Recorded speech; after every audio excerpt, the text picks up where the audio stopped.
Hello everyone, how are you? It's Fan de Stools here at Christmas. I'm sitting here in the home of Queenie Van der Zandt. I don't think many of you probably know her. She's in the King Kong at the moment. But some of you would know that she is an ex-student of mine, and she asked me to come here tonight with Peter to come and watch her singing on the carols. So, you know, Peter and I, we come all the way from Woy Woy in New South Wales to watch her. Turns out she's only singing in the overflow carols, which is the ones that was at Federation Square. And what they do is, apparently now the people can't fit in at the Meyer Music Bowl, that carols, they put the rest of them at Federation Square, and they put the carols on the big screen there. And then in the ad breaks they have some big-grade celebrity people coming up and singing. And so so that was very disappointing, because we probably wouldn't have come if we'd known that. But anyway, we did come, and you know, we had a look at that, and it was pretty B-grade. But anyway, the good thing about it was that we got to see the other carols, the Voice Christmas Carol edition carols.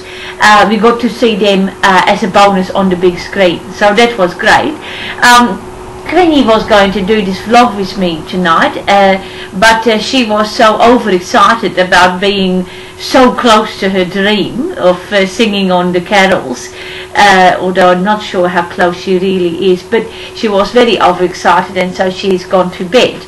But you know, yes, it's a big dream of hers. That's nothing new, mind you, because you know, tonight everyone on the carols was on there saying how they watched it from a little girl or little boy, and you know, now they're on the carols. So it's, you know, it's pretty boring stories, everybody's story, you know. I kept thinking, make up something else, something interesting, maybe that your dream was, you know, winning the Oscar, but anyway, this will have to do to be on the carols or something, you know, because it was, yeah, it was pretty much everybody's same story. But anyway, she sang between this is here. I did a bit of a filming here, so you can see a little bit of it. Here we go. I just play it there. Probably can't hear it very well, but that's her on the big screen.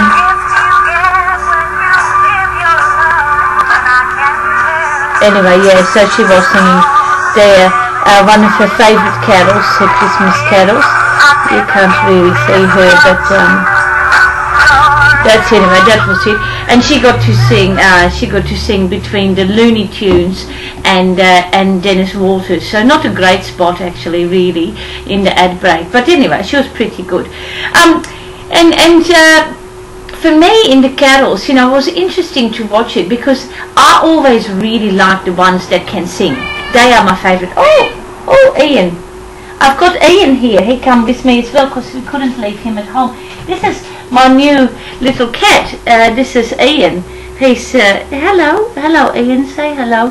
It's quite good. He's in the theme of it actually, because tonight we're talking about Vision Australia's carols, and Ian's only got one eye, as you can see, and he's our new cat since we had, of course, Trevor that we had, and very sadly he got sick, and we had to take him to the vet and kill him, as you know, I think, if you follow the vlogs. But now we have Ian, and he's lovely, aren't you, Ian? Okay, so yes, for me, I always like the ones in the carols that can sing, the people that can sing. The ones that can't sing, not so much so. These carols this year started with Harrison Craig. Harrison Craig, of course, from The Voice. He finished The Voice last year. He closed The Voice with his song, singing very, very flat, and then he opened the carol singing very flat again. So Channel 9 really haven't learned very much in the last few years. Okay there, Ian? I'm just turning over. I've got a few notes here, because I like to have a few things to say, a few things, because I know you guys are interested. And then they followed that up with the other girl from The Voice, from the year before The Voice, and Rachel, her name is Rachel, and she fitted the theme of the show very well, because she's blind, you know, and they're raising money for the blind. But the other theme of the show, which is being able to sing, she didn't really fit that theme, because she was really pretty off with her singing. Then Santa came on, and he was was also pretty average, I have to say. I mean, he had no bum at all, and he had his stomach looked like he had a stomach ulcer that was protruding. It was a really weird shape, you know. So I hope that some of the kids still believe in Santa after seeing that, because I certainly didn't. But then, thank God, we had some really good ones then. We had Tim Campbell, who is a lovely guy. He's related to the hosts. He was Lisa's cousin and also the brother of David Campbell, one of the guys who was the host. So we know how he got that gig. and then we had the lovely Christy Whelan-Browne and Anthony Kalia and Sylvie Palladino and Simon Gleason and Patricia Chapioki, who all of them fantastic singers. Oh my gosh, it was lovely to see them and looking lovely. Patricia, I couldn't hear her very well, but that was just because Simon was very loud. Okay, Ian, careful. But that was lovely. And then my favourite, Steve Clisby. I mean, he is just, you know, what a superstar. He's in a whole league of his own, you know, really.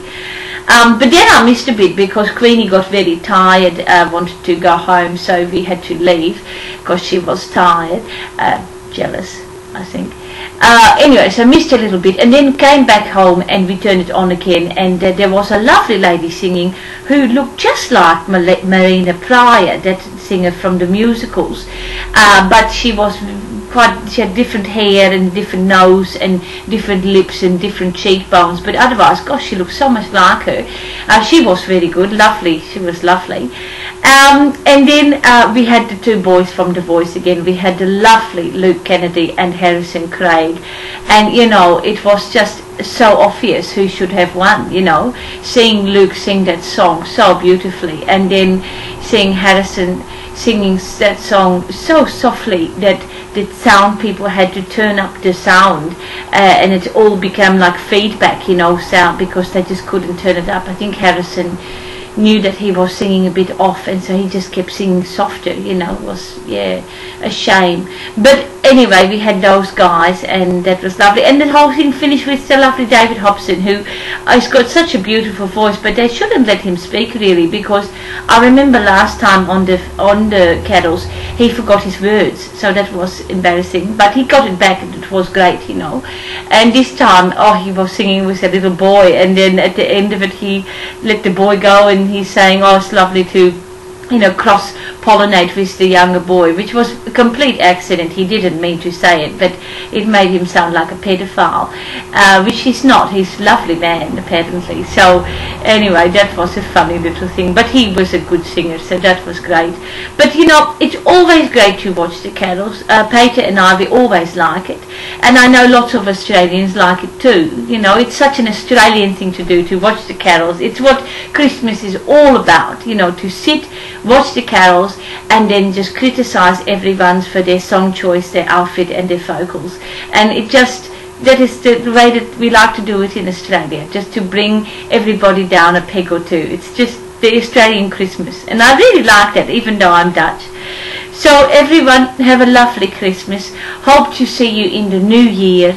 I'm doing a lovely course in the new year, a new one that I hope many of you will join in. It is called T-Birds and Pink Ladies, genital references in modern musical theatre. So hopefully I see you at that one. And until then, enjoy your Christmas and New Year break.